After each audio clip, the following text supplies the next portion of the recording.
Hello, everyone. Welcome back to the show. I'm Leighton Grey, and this is Grey Matter.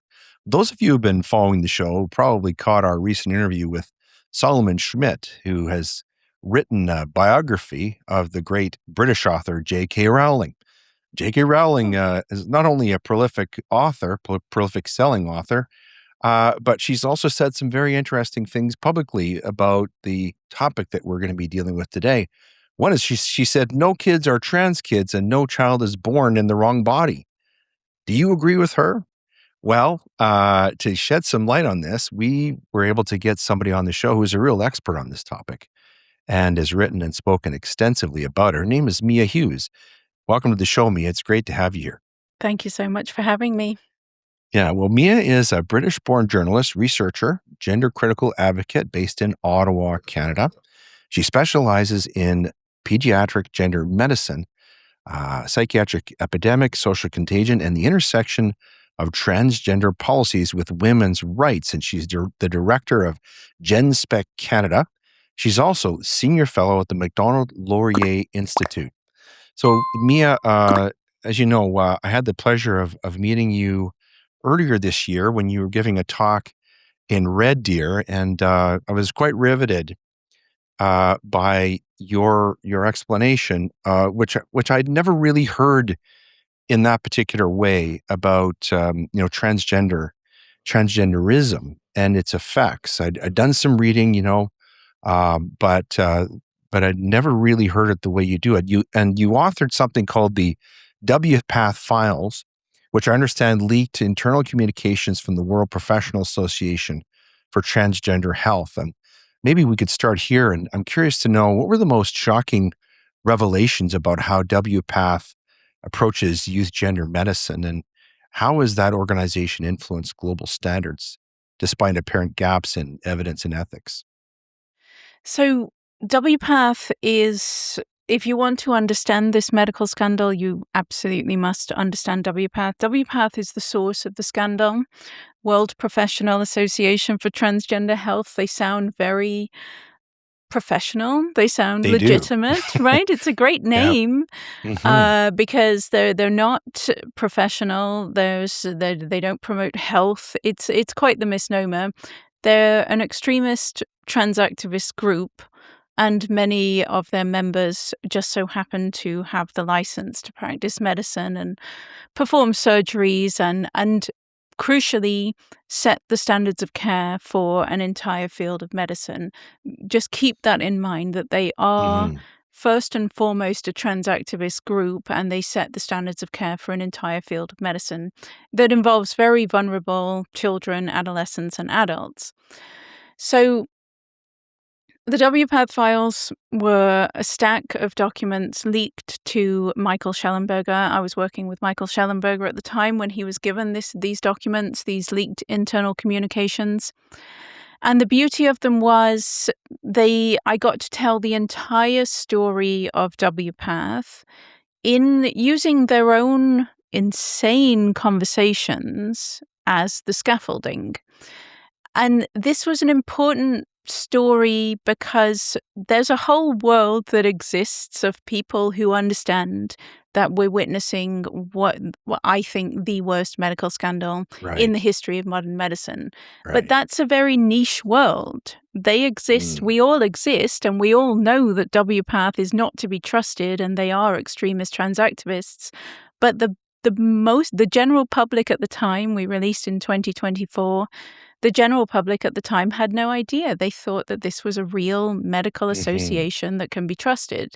And so I got to tell the story of why this group is fraudulent, how they approach this field of medicine, how they approach this treatment in their own words. And if we're focusing just, my report, I will say, the title was Pseudoscientific Experiments on Children, Right. Adolescents, and Vulnerable Adults, because Mm. I think it matters just as much for the adults. It's a I medical agree. crime, whether it's Yeah. being done to a child or an adult. It's Mhm. just not medicine. And Sure. so if we focus on the child aspect of it or the adolescent aspect, in WPATH files, there was this The star of the conversation was a Canadian pediatric endocrinologist. His Really? name is Okay. Dr. Daniel Metzger.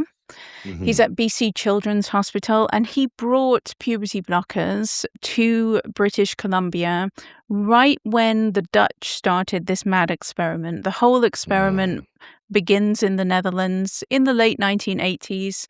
Daniel Metzger brought the experiment, I think late 1990s, he brings it to Canada. And he's in the WPATH files, and they are talking about the difficulty of getting consent. It's not really consent, though, in a legal sense. It's more assent, but it's Mhm. getting Mhm. the young people to understand what this treatment is and give their consent for it. And Right. the treatment obviously can lead to sterility. It can lead to permanent loss of fertility. And so part of the treatment protocol is fertility preservation. Before they start this, they are offered fertility preservation. We're talking 10-year-olds, 11-year-olds, 12-year-olds, and they're perfectly physically healthy. Mhm. And Mhm. and Daniel Metzger is in there saying, it's good in theory to talk to a 13-year-old about fertility preservation, but I know I'm talking to a blank wall. They're like, ooh, Mm. baby's gross, as all teenagers would be. I was a 13-year-old girl once. If you'd offered me fertility preservation, I never would have taken it because I was never going to want children, never in my life. That's just Right. gross. It's a Yeah. typical teenage response. And Mm.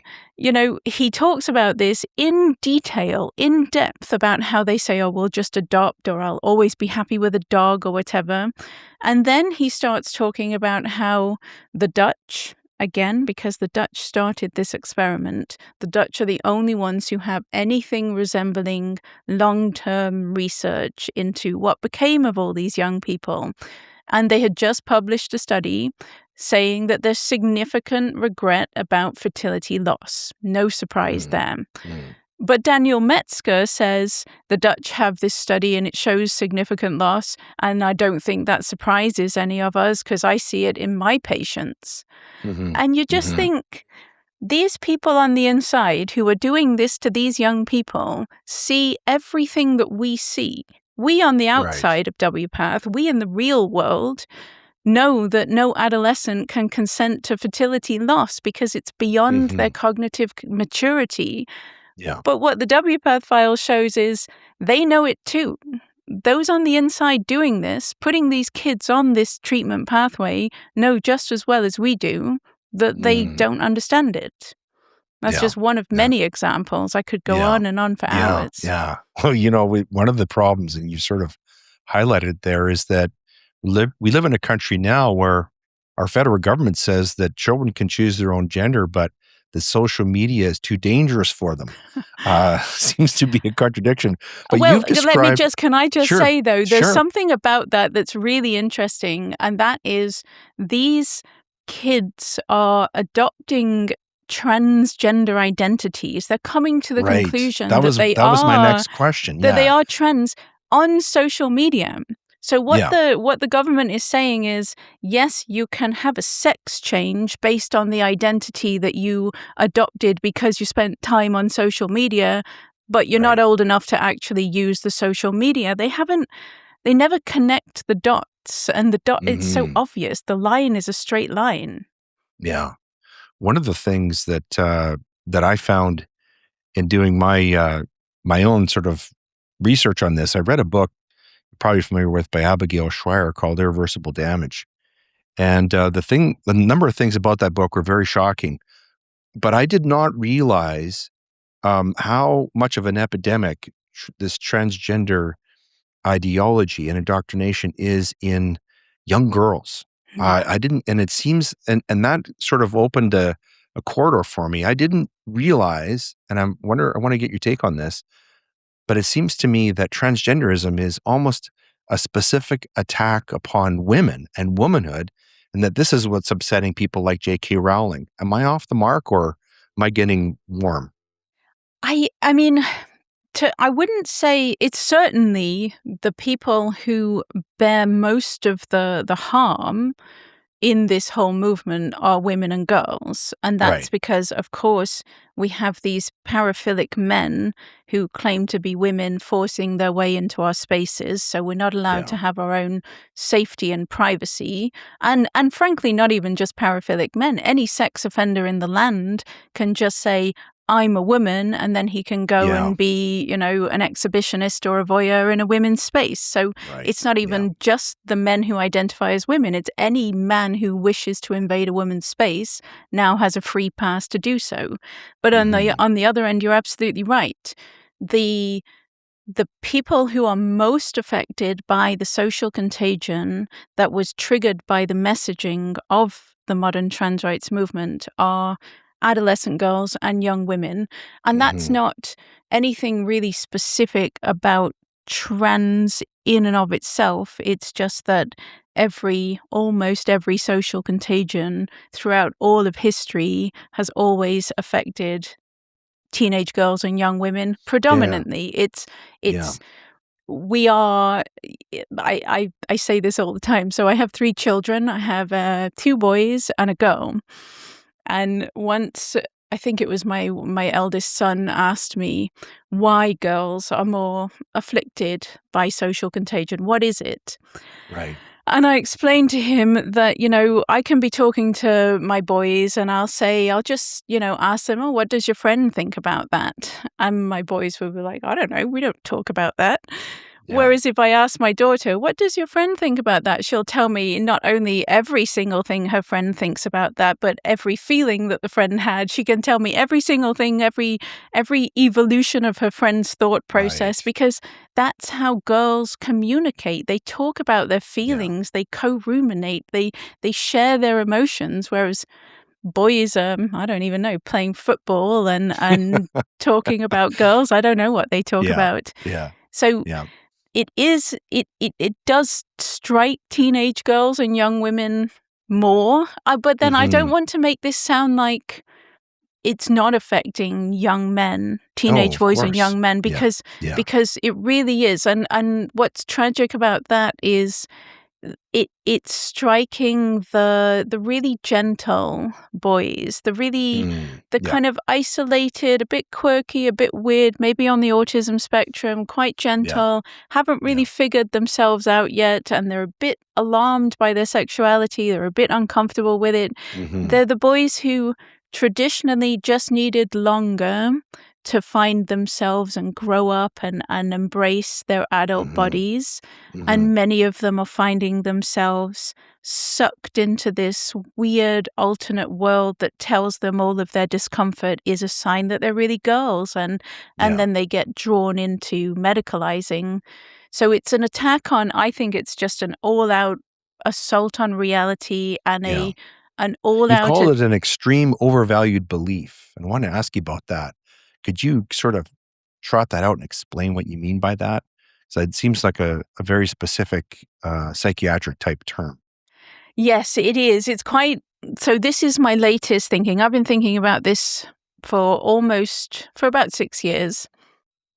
And a few years ago, first of all, I think it's important to say that obviously, if you want healthy body parts chopped off and you fixate on that and you cannot live without having healthy body parts chopped off, you have a mental illness.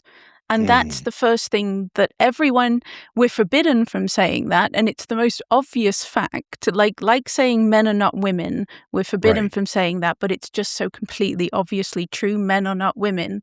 And the other thing is, you want body parts chopped off. A man wants his penis chopped off. He's clearly got some kind of psychiatric issue going on. That part is easy to say. But what's more difficult is defining what kind of psychiatric disorder he has, because there's different types. There are mood disorders, depression, anxiety. It's not that. There are obsessions where people, they have very intrusive thoughts that they find really distressing and they do compulsive behaviors to try and alleviate that distress. It's not that either. And then there are outright delusions, which is the person thinks the CIA has planted a mind control bug in their brain and is controlling them. That's a complete break from reality, and no one around that person thinks that that's true. So it's not that either. These are all psychiatric classifications, and trans does not fit into any of them. And I think because it doesn't fit into any of them, it's tempting to believe the trans-identified people when they say it's not a mental illness. But then I came across the concept. It's an old psychiatric concept that has never really received that much attention. It used to be called an overvalued idea. Now it's called an extreme overvalued belief. And it's a psychiatric disorder defined by just one belief completely possessing the mind to the point that it drives pathological behavior. And the person who has this belief is typically fully functional and in every other aspect of their life completely sane. They're not delusional. There's no break from reality. But they have this one idea that all consumes them. And now what's crucial about it is the individuals who are all consumed by this belief do not realize that they have a mental illness. And in fact, whenever anyone suggests to them that their belief is psychiatric in origin, they react with outrage and strong anger and lash out against the person. That's been observed in all of the different types of overvalued ideas, beliefs throughout the century that they've been described. Now, I'm sure you can tell that I'm describing trends perfectly, right? Like, the individual is not psychotic. You can talk to an individual who believes that they're a member of the opposite sex, and they're not psychotic. They're grounded in reality, but they have this one bizarre belief. There's another important factor. So the extreme overvalued belief has gone through many evolutions, and the latest definition of it is a culturally shared belief that is relished by the holder but is amplified in the holder's culture. So others around that person also share the belief. They don't embody it and act upon it, but it's a belief that is understandable in the person's culture. Again, I'm describing trends. Obviously, there are so many people in society right now pretending that somebody can be born in the wrong body, pretending that some men are women, pretending that it's perfectly healthy to want your penis chopped off. So when you look at it through that lens, there's this is quite advanced stuff. I hope your listeners are ready for this. Our audience is pretty smart. Yeah, great. Well, listen, there's something, when I was writing about it, I've written extensively. I've yet to be published on it, but I've written a lot. When I was writing about it, every single thing was falling into place. And then the one moment that I had that really everything fell into place was this particular overvalued belief is the belief I am trans. Okay, you believe that you're a type of human being that doesn't exist, and you believe the key symptom of this psychiatric disorder is wanting healthy body parts chopped off, or fixating on medical interventions that are going to attack your sex characteristics in some way. Can be hormonal, can be surgical.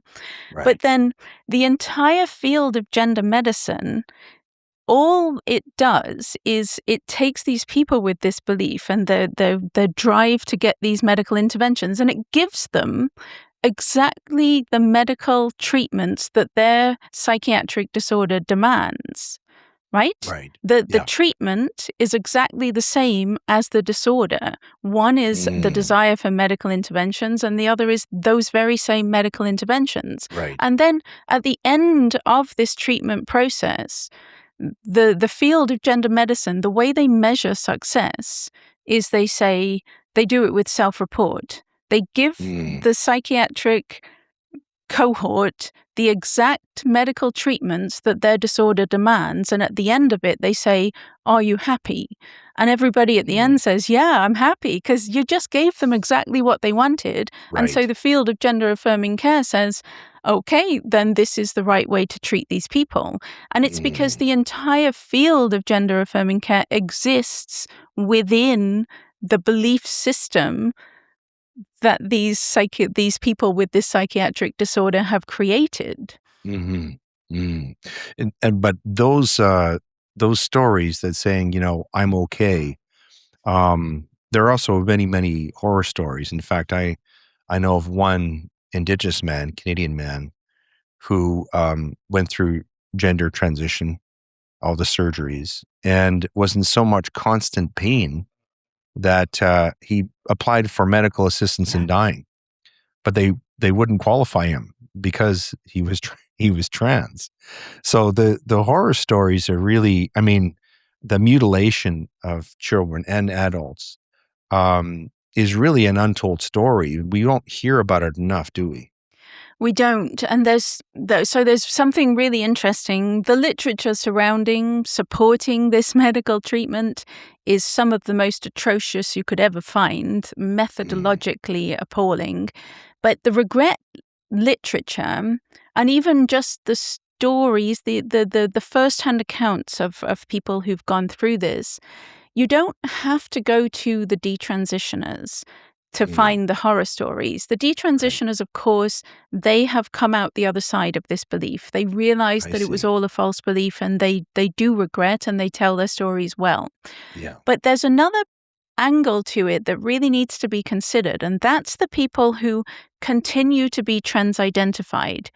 And you Right. can read these stories where there's these poor individuals. They've had their penis inverted, or they've had the arm flesh appendage sewn onto their Right. groin. Yeah. And they're telling the stories of all of these complications and all of these terrible side effects and the pain that they're experiencing and the complications. And they'll always tack on, "But I don't regret having the surgery." Wow. And you just think, that's just self-deception. And I Yeah. understand that. That's actually self-preservation, because Yeah. if you've made this terrible decision and you thought it was going to make your life magical and wonderful, and now you're living with horrific complications and your life Is is that an terrible. extension of the extreme overvalued belief? I think so. The thing about the extreme overvalue belief, individuals in the grips of these beliefs are blind to all of the consequences. So Right. Yeah. their actions are harmful to either themselves or others. Right. But the individual is so tunnel vision fixated on whatever it is that that their belief compels them to pursue, that they Right. cannot see the consequences. I'll give you to explain it clearly, the best example is anorexia. So Okay. anorexia has long been recognized as a disorder of extreme overvalue belief. The individual with anorexia is not psychotic. She's fully grounded in reality. She has just, and it's normally she has just come to the conclusion that all fat, she has this intense hatred of fat, and she needs to get rid of all of the fat on her body. She can never be too thin. You can never be too thin. And so she is going to be fixated on just restricting calories, exercising, and making herself as thin as possible. That is what her belief compels her to do. Her life will be in danger. She will be a skeleton. She will look in the mirror and see. She doesn't see the skeleton. She sees somebody who still has too much fat on her and still needs to lose more weight. And so she can't see, or maybe she can see but doesn't care. There can be that too. You can see that there are consequences, but you don't care because you have a higher purpose, and that is, in an anorexic's case, to lose an enormous amount of weight. The trans-identified person, what propelled them down this path was this overwhelming urge, this fixation that they are a member of the opposite sex and that they must obtain these medical treatments at all cost. And if that belief remains intact, then they will, no matter what the complications, no matter what the consequences, they will still not regret going down that path because they're still in the grips of the belief. But Right. I think what's unique about trans in this overvalued belief is that we are colluding with the main symptom. So the main symptom is the desire for medical treatment, and the entire field of gender medicine gives them the exact medical treatment. But then Right. that puts us in a unique situation where we have a whole bunch of people who achieved their goal, and their goal was not what they thought it was going to be. And Right. for many of them, it destroys the belief. I've spoken to so many Mhm. detransitioners who say that moment when the bandages came off and they looked in the mirror and they saw mastectomy scars gashing across their chests and Mhm. tubes coming out was the moment that they realized the belief was all false. So Mhm. it depends. It just depends how much of a hold that belief has. And I think it also, as well, it depends what was it that led the person towards the belief. Because Right. most people are not going to become anorexic. Most people are not going to identify as members of the opposite sex. Another disorder of Mhm. overvalued belief, or another example, is Mhm. extreme acts of violence. This is why a forensic psychiatrist is the one who defined extreme overvalued belief, and he did it in the context of extreme acts of violence. So Right. take the Montreal shooter a couple of weeks ago. Right. Rebel News published that man's manifesto, which I think maybe was ill-advised. You're not supposed to. Every manifesto that's published provides fuel for the copycat Yes. person to True. copy-paste. But True. I read it because it was published, and I'm fascinated by this kind of stuff. And that's a man plunged into the internet world of these extreme beliefs. And he Mm. has been in these echo chambers where they've been feeding each other the You extreme write about this a beliefs. lot, don't you? The social contagion aspect to it. Yeah, I mean, Yeah. the internet, we're still learning how to live with the internet, and Mhm. it's all linked, isn't it? We know Yeah. that anorexia is spread in online forums, bulimia spread in online Right. forums, trans Yeah. as well, extreme Yeah. overvalued beliefs, the guy that most of the mass shooters, basically, if they're fueled by some kind of ideology, they've Yeah. probably been in an internet echo chamber where the Anti-Semitism is another one. I Yeah. mean, to be honest, the Dr. Paul McHugh, who was the psychiatrist in chief at Johns Hopkins in the 1970s, he famously shut down John Money's gender clinic. He was the first to Oh, say, "This is a crime. Shut it yeah. down. We're doing the wrong thing." It was Paul McHugh who I got the concept of the overvalued idea from Paul McHugh. He was the first person who said trans is an overvalued belief. Mhm. But Paul McHugh has said the strongest and most devastating example of overvalued belief in history so far is anti-Semitism. That's Yeah. that's what propelled them. Think about it. Sure. Yeah. The Nazis were not Yes. Yeah. insane. They weren't No. detached from reality. They were propelled by a very powerful Mm. belief to commit Interesting. an atrocity that is beyond human comprehension, but they Yeah. did Yeah. so in the service of a belief. All of these, Mm. Anders Breivik, the Norway, there was the Norway massacre. That Mhm. was Mhm. that's where the framework of the overvalued belief came from in the forensic sense, because he again was not psychotic. He was propelled by his anti-immigration beliefs and felt that he had to act in order to save Norway from invasion Mhm. of Mhm. immigrants. And Yeah. so I would argue that this is the most important psychiatric concept in this modern internet era that we all need to understand, and we Mm. need to understand it really quickly. And before we move on to anything else, I just want to make it very clear. I need to make it very clear that when I put trans and extreme acts of violence into the same category, I am not saying that trans-identified people are going to commit extreme acts of violence. I'm saying Right. the mechanism by which the individual pursues something harmful. In the case of extreme acts of Mhm. violence, it's harm to others. It's harm to innocent Mm. people.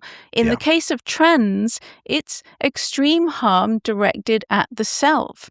Like Right. having your penis chopped off is an extreme form of harm. Having an Right. arm flesh appendage, having someone strip your forearm and sew that Yeah. in a It's penis-like shape, Frankensteinian. Yeah. that is the most extreme act of self-harm, and it's not really Yeah. self-harm. That's inaccurate. A Yeah. surgeon who took an oath to do no harm commits that Right. crime against Yeah. a mentally ill woman. But Wow. these are extremely harmful behaviors, and they are Mhm. propelled by beliefs, and these beliefs are spreading in internet echo chambers. And I've called Canada a Mm. nationwide echo chamber, and I still believe that that's true, Yeah. in the sense that because of the situation in Canada where nobody is allowed to question gender affirming care, so called, we're all Right. forced to pretend that trans is healthy, and Yeah. it's gender identities are Some of written us aren't into our pretending law. very well. Well, I mean, yeah, I generally don't. Well, I never pretend. but We but know. We know. it's an echo chamber, though, right? It's like an Yes. internet echo chamber Yeah. Yeah. nationwide. So no You're wonder right. all of these kids are getting sucked in, because it's not Mhm. just their online world that that gives them access to this crazy belief that has no grounding in truth. It's the Mhm. entire nation of Canada, because Canadians up to this point have been just too cowardly to stand up to the Yeah. absurd demands of trans Truth hurts. activists. Yeah. Yeah. It doesn't help when our prime minister flounces around in a pink shirt getting sprayed with things when he's surrounded by half-naked men, but that's an aside. I wanted to ask you, Mia, you mentioned John Money, and I found a quotation for him that I found really troubling, and it has to do with an apparent connection between what you described as uh, paraphilia or pedophilia and transgenderism. And he said this.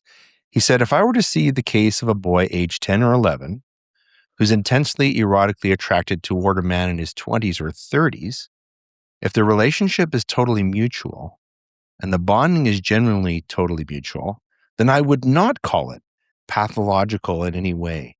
I find that quotation deeply troubling, but is there some connection here between pedophilia, or I guess what do you call it, minor attracted people, and and transgenderism, or is that a bridge too far?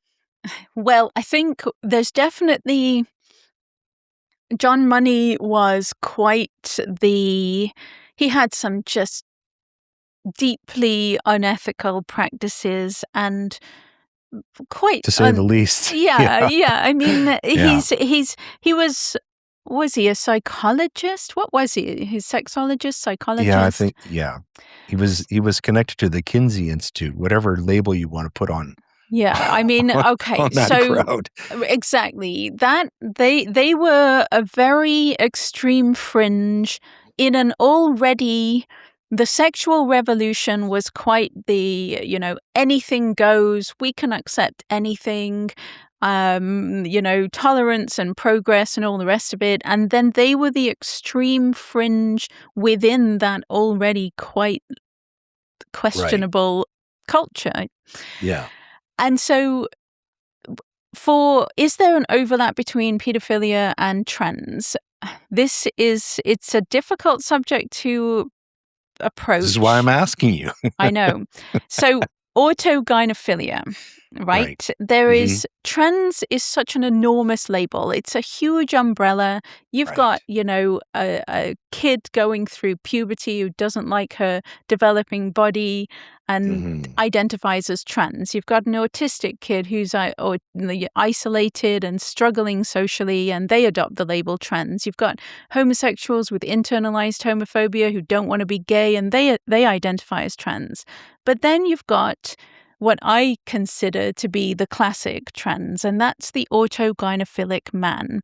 And he Right. is aroused by the fantasy of not just dressing like a woman, that's transvestism. He's the guy going into the ladies' bathroom, and Yeah, he's for definitely example. going into the ladies' Yeah. bathroom, but he's the guy who is aroused by the fantasy of having a vagina. He's the one who Oh, has the okay. breast implants. He's the one Okay. who wants to medically embody the object of his own desire. He, Mhm. in female form, is the object of his own desire. So he's the autogynephilic Mm. man, and that is a paraphilia. You'll notice autogynephilia and pedophilia. They're just unusual sexual desires in Right. a harmful sexual desire. And so there's your overlap in that paraphilias often cluster. Mhm. So if you have one paraphilia, you're more likely to have another one, which this is an uncomfortable thing that nobody wants to grapple with, or hardly anyone wants to grapple with. But there's exhibitionism and voyeurism are two paraphilic desires or sexual Right. fetishes. Mhm. That's exhibitionism is non-consensually showing your genitals to women. Right. And voyeurism is non-consensually viewing women in a state of undress, and this is Okay. two erotic patterns in men. I think there's some evidence that that might overlap with the autogynephilia and this whole world of paraphilias. Mm. I'm not I couldn't pull up statistics on what the overlap is, nor can I Right. say beyond the fact that they're all paraphilias and they're all in this weird world of unusual sexual desires, and Yeah. pedophilia sits in there, and so does autogynephilia. Yeah. But Yeah. how much of an overlap there is, I Yeah. can't say. Well, I'm not a medical expert. I'm just a trial lawyer, but it seems to me that if you say, on the one hand, that a young child, even a very young child, even a child who isn't old enough to speak, can choose their own gender, then it seems to me a short walk to say that a child can have sex with adults. And that seems to be what Mr. Mooney was saying. But, we'll leave that off for speculation. But it seems to me there's some connection there. Um, but I want to ask you, coming back to the people who are doing all of this surgeries and things like this, um, following reports like the UK's CAS review and policy shifts in several European countries, it seems as though Canada has been slower to reassess youth gender care. And I'm curious to know, what kind of changes would you recommend for Canadian clinics and policymakers? And why do you think there's been so much resistance to change in Canada? Right. So first, I'll start with the second half of that question Yeah. first. Yeah. The resistance to change is I would say, our entire field of gender medicine follows WPATH. Okay. And there's your resistance to change. You can separate, the US is separated into red states and blue states. The Republican states, the red states have all banned this, and the blue states, the Democrat states, all continue to follow WPATH. And if you follow WPATH, then you are just guided by ideology.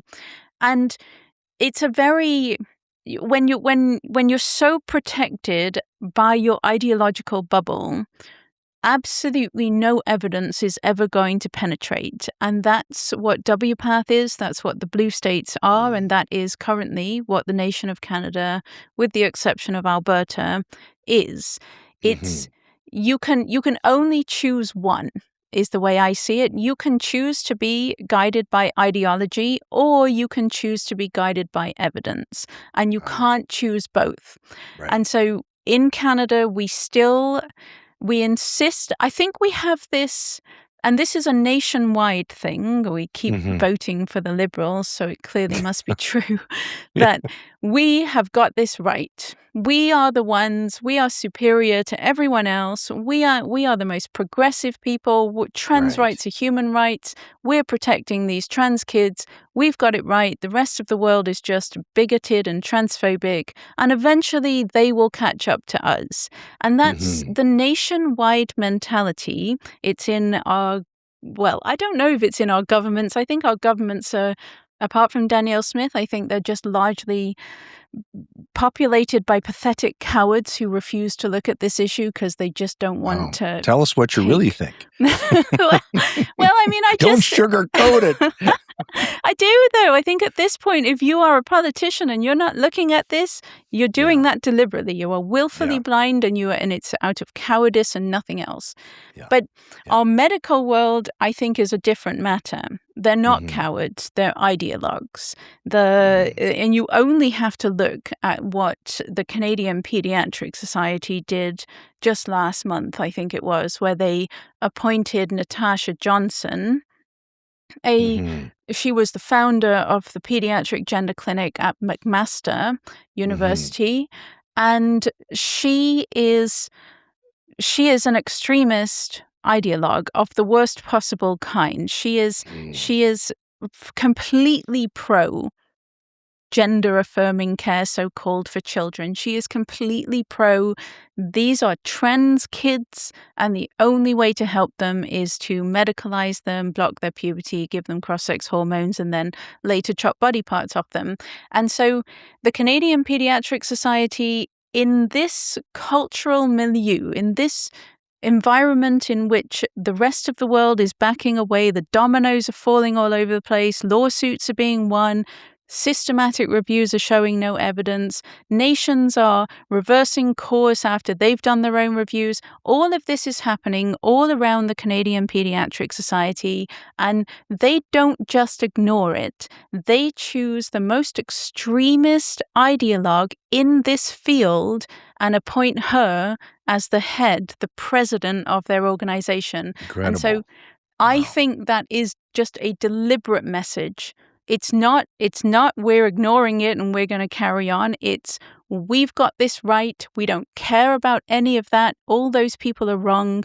And this is the way we are going to, this is the approach. We're on this track and we're not changing course. And frankly, that's despicable. It's truly despicable. But like I said, evidence means nothing to ideologues. And these are the most extremist ideologues I think the medical world has ever seen. So what? Sorry, go ahead. Well, what would I like to see happen? Yeah. What would I like to see happen is quite simply the way Canada is set up. It's not. I'm constantly wanting. You've got to think federally and provincially. So federally, there's not that much that can be done because health is provincial.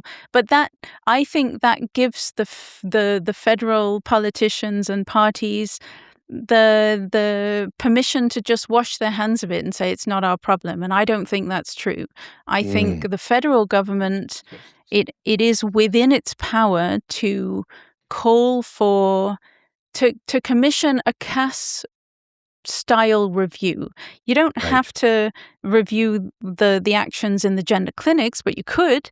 But what you need to do is review the puberty suppression protocol and look at the evidence and look what other nations have done. And then Health Canada could make a recommendation that we recommend that this you stop doing this and you start psychotherapeutic care and you actually help these kids.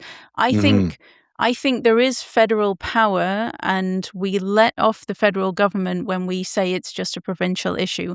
The other thing, and we should come back to this if you want to, is they must repeal the utterly absurd conversion therapy ban, C4. Yeah, C4. What complete nonsense, but we can come back to that. Yeah. And then provincially, everyone needs to take a leaf out of Danielle Smith's book, to have the courage to look at this, because the interesting thing is every nation and every jurisdiction that has looked at this medical scandal or has looked at what is happening in pediatric gender clinics, every single one has stopped it, has stopped the medicalization of these young people, and has reversed course and gone into a more cautious psychotherapeutic approach. Every single one.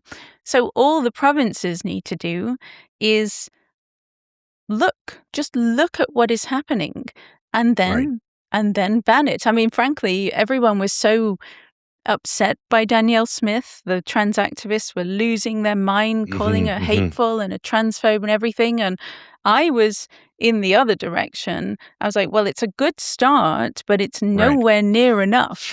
You need to go way further than that. Can't please all the people all You the time, can't. right? But I but You know, I I commend her for her courage. I really do. yeah.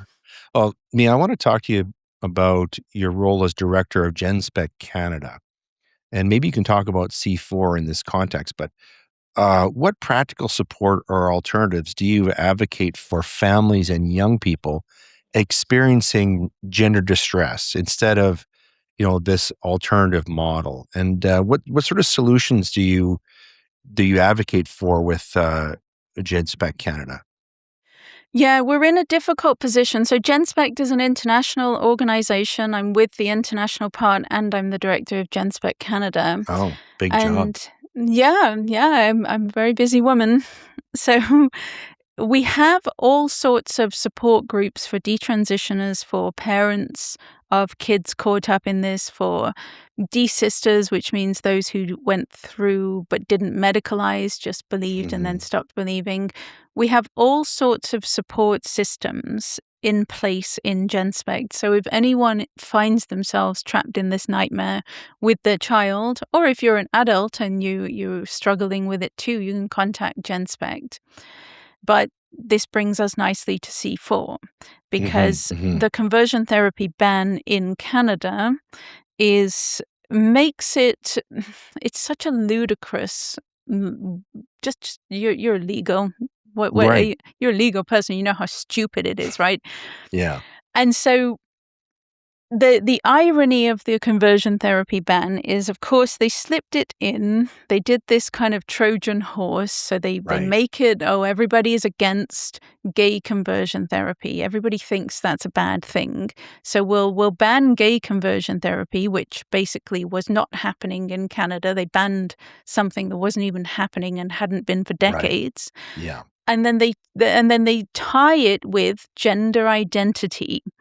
And frankly, it's embarrassing. First of all, you look at the definition. There's no definition of gender identity in the law, but you Mhm. have to draw on the definitions from the Department of Justice or wherever.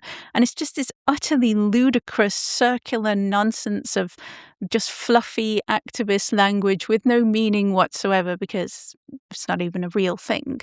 And Mhm. so Mhm. they banned the therapists from helping a person overcome their gender related distress, basically. The therapists were not allowed to try and make a person cisgender. We have the word cisgender in Yeah. our laws. I think we In might in be the Criminal Code of Canada. in the Criminal Code of Yeah. Canada. And I think, I'm not sure, I can't say for sure, but we must be, I think we may be the only nation on earth that has the stupid made up word cisgender in our law. There Yeah. may be others, maybe Australia, well, I'm not sure.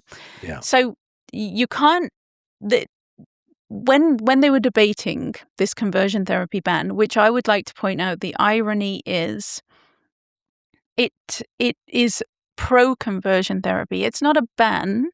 It is actually pro-converting, medically converting the bodies of gay and lesbian adolescents. That's what our conversion therapy ban does, is it makes it the only option to take a gay or a lesbian adolescent who is confused about their sexuality and in this mad era has sort of looked at that confusion through the lens of trans and has come to the conclusion that they are trans. If that kid shows up for therapy, it is illegal to help that kid accept their sexuality. It is illegal to help that kid understand that actually they're not trans, they just need to accept their sexuality. They just need to grow and mature. You can't do that. The only thing you can do is medicalize this kid and Yeah. medically convert their bodies, which is conversion therapy. And I Mm. know many gay and lesbian people who say this is actually worse. The gender clinic version of conversion therapy is actually worse than traditional gay conversion therapy because traditional gay conversion therapy did not result in a gay man having his penis chopped off. That's Right. what they're doing in gender clinics. Yeah. Traditional conversion therapy, lesbians weren't there having their forearms sewn onto their groin. This is Right. so much worse than what the traditional conversion therapy Mhm. was. And that's what C4 does. C4 Yeah. makes it that that's the only option, is this horrific medical pathway for Mhm. the gay and lesbian kids who are sucked into this. And Yeah. so with GenSpec Canada, the idea we just advocate for a non-medical approach. For Mhm. it doesn't matter whether you're gay or lesbian, it doesn't matter if you're autistic, even if you're autogynephilic, it doesn't matter how you came to the conclusion that you need this medical treatment or that you are trans. We advocate for the non-medical approach. We Yeah. advocate for a deeper getting a deeper understanding of yourself and what led you Mm. to that conclusion, and Right. therefore accepting yourself and not having to be a lifelong medical patient. But when you Mhm. think about it, if you put that through the lens of C4, the conversion therapy ban, that is basically, you could argue that we're calling for conversion therapy. It's ludicrous. It's Right. ludicrous. Yeah. Well, one of the surest signs that it's a bad law is if you turn it on its head and you imagine, okay, let's say a heterosexual boy goes to a doctor or a pastor and says, "Oh, I think I might be gay," or "I think I might be trans." There's no legal restriction or criminality in helping them to convert the other way. Yeah. That's one of the clearest signs that it's a completely unjust, irrational, indefensible law because all you're doing is you're basically selecting on almost a class basis, Yeah. or on a purely ideological basis how the law is going to work. If it's a good law, then it should align and be consistent with the rule of law. That it's the same law for everybody. No Yeah. one's above the law, no one's below it, and it should be able to apply not necessarily uniformly. We have to allow, as in medicine, for distinct cases, but we should not have a situation where it's one law for one group and another law for others. That to me is just it's disordered. It is, and of course, they're basing it on something that doesn't exist and an idea that is utterly absurd. So, of course, the law is not going to make any sense. But Yeah. I'm just remembering that clause. Remember how they were debating, Yes. and then Yeah. they got that little clause added, and that's why the Conservatives just gave up and Yeah. unanimously voted. And the clause was something along the lines of, talk therapy is fine. Talk therapy is okay as long as you don't prioritize one identity over the other. Right. And when you break that down into real language, when you ground that in the reality of what they're actually saying, they are saying that a lifelong medicalization pathway that Hmm. results in body part amputation and powerful hormones is equal to helping the young person accept their body and avert the need for major medicalization and body part amputation. The Right. law states that we have to treat those two things the same, and you can't prioritize one over the other. But of Hmm. course, this one is better. Of course, you want to help Right. the kids accept themselves. You don't Hmm. want to be chopping body parts off them. Chopping Yeah. body parts off is bad. But Yeah. that's conversion therapy in this mad, insane world that Hmm. transactivism has thrust us into. Yeah. One of the saddest things I think about transgenderism in particular is how alienating it is. You're alienated from your family. You're alienated from your social groups, with some exceptions. You're alienated from yourself and even your own identity. And if you're a Christian, you also have to know that you're alienated from God, which might be the worst of all. At least it would be for me. So I really have great empathy for people who are suffering under transgenderism. But of course, my empathy, according to the thoughtgeist of the day, is that that's misplaced. That we have to exalt and not help them. We have to exalt them, and we have to accept everything that they believe as our beliefs, even though they're somewhat disordered. But I want to leave off on a positive note here. Looking ahead, with growing pushback and what's called gender glasnost, that must make you giggle, in some circles. Is there anything that kind of gives you hope for change going forward on these issues? And what challenges do you see in rolling back some of the entrenched policies and activist influence that you've been talking about today?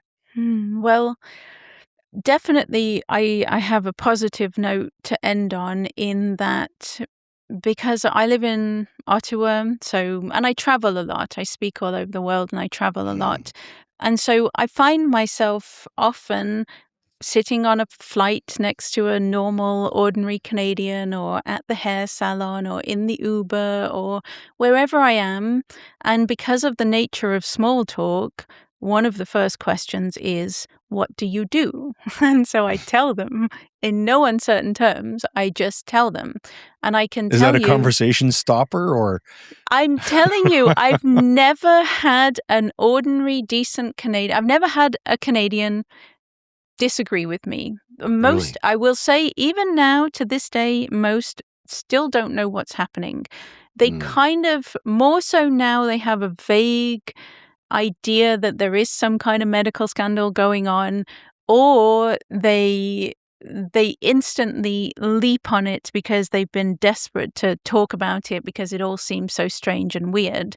But I will Mhm. tell you that over the years, absolutely no one has ever disagreed with me. And now, because I've taken to the streets many times, I used to with Billboard Chris, and I have with my I Ottawa haven't yet got him on the turfs. show. I'd love to have him on. Oh, you definitely should. He's great. Mm. But then with Chris, I think it was 2021 was the first time I went on the streets with him. And we've both seen the change in Canadian Yeah. society from nobody knowing what we're talking about. And mostly, if they did, they were abusive, to Right. everyone understanding and 99% support. And so Mm. ordinary Canadians are ready for change. They don't support this. No decent person supports this. It's only the Right. extremist transactivist Mhm. ideologues who ever did support this, and ordinary people went along with it because they didn't understand it. As soon Mhm. as decent people understand what's happening, they do not support it. And I think we're there.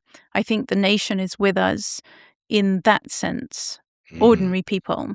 Institutionally, you know what I think about them. I've made Yes. that very clear. There's a lot of work to do. There Mhm. is a lot of work to do, and Mm. I just think it very much is going to take a complete overhaul. I think most people can't admit that they've made a terrible mistake. And that's what Mm. it would take for all of these politicians. That's what it would take for all of these, anyone in charge in these medical associations. I will say the field of gender affirming care needs to be completely obliterated. Close down every single Mm. gender clinic for adolescents or for adults. Get rid of the entire field. Get rid Amen. of WPATH, totally destroy WPATH, throw all of those standards of Mm. care into the rubbish bin where they belong. And it needs a complete overhaul where anyone who has fallen into this belief system needs to understand what it is that they are a part of, and they need to be helped to Yeah. get through it without this crazy Yeah. medical treatment Yeah. that they seek. Yeah. So there's two levels to it: the institutional and the general public. The public is always way ahead. That shifts. The Yeah. cultural tide shifts, and then the institutions are going to have to be forced, though. Like Canadian medical associations have shown us that they can keep on doing this Yeah. forever unless Yeah. we force them otherwise. Mm. Mm. Christians would use a word to describe what's needed, and it's called repentance. And that might be a good place to start. Mia, you sometimes co-host a show called Beyond Gender, but you have not yet written a book, at least as far as I can tell, which is kind of surprising.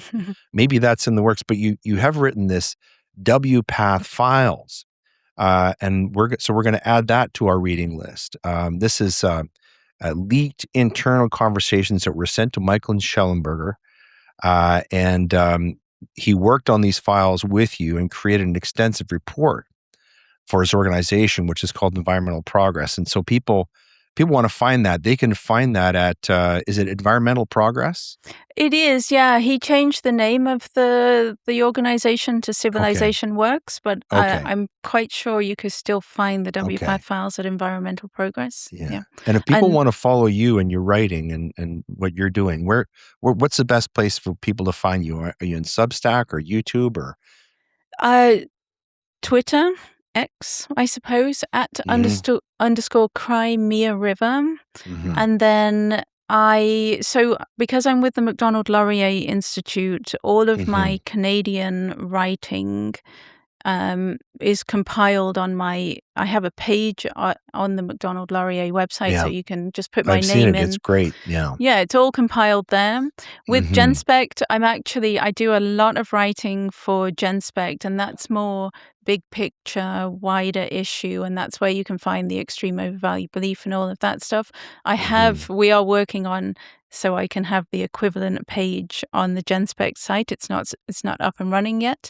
That will be coming soon, and then I have my own personal Substack, but I won't plug that because I haven't found the time to get it going. And I will one day. I will write a book. I promise. I have a book in my head. I just need to find the time to write it. Well, we can look forward to that and to having you back when it's published. I'm so pleased that we were finally able to catch up to you. It's been 6 months in the works since I saw you in January, and very, very pleased that you've spent this time with us. I think our audience has learned so much just from having a short time with you and your vast knowledge of this subject.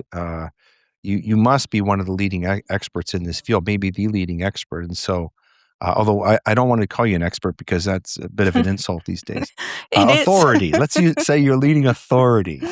But no, it's been a real pleasure to have you on the show, and we hope we can have you back sometime when you publish that book. So thanks for being with us today as our special guest on Grey Matter. Thank you so much. It's my pleasure.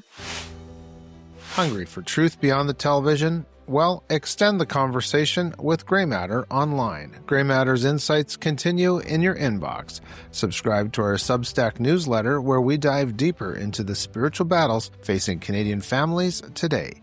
Equip yourself to stand firm in your faith and lead with godly wisdom. Join our growing community of truth seekers at substack.com/Grey Matter newsletter. Subscribe today and never miss the Canadian perspective on what matters most. If you value the conversations we have here every week on Grey Matter, then you know the cultural and legal battles we're facing aren't just political, they're spiritual, and they're fighting the very foundations of Western civilization. If you're ready for an uncompromising, legally precise defense of our civil liberties, our traditional values, and the rule of law, Leighton's new book, Trials, Tribulations, and Truth, was written for you. Join the defense. Grab your copy of Trials, Tribulations, and Truth on Amazon right now by clicking the link in the show notes, or go to thegreymatterpodcast.com. The battle has always been over people and ideas, but they're just the targets. The real enemies are spiritual principalities and powers. Grey Matter's purpose is to reach out with the voice of Christian truth to men between 18 and 44. We believe that these sons and fathers are Christ's inheritance. Join us financially and help us to speak so Canadians hear truth that sets men free and brings families to Jesus. Contact us by email at greymatterconnect@gmail.com or mail us at Post Office Box 2436, Fort Macleod, Alberta, postal code T0L0Z0. Thank you for your support.